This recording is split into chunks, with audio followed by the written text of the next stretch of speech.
পেয়ারকে ছাতা তৈরি করার কর্মচারীদের শাসাতে গেলে তখন ঝিলিক পেয়ারকে সামনে এসে দাঁড়ায় এবং তার ওপর রেগে যায়।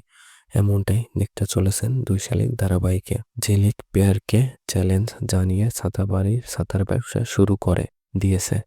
এটা দেখার পরে পেয়ারকে অনেক রেগে যায়।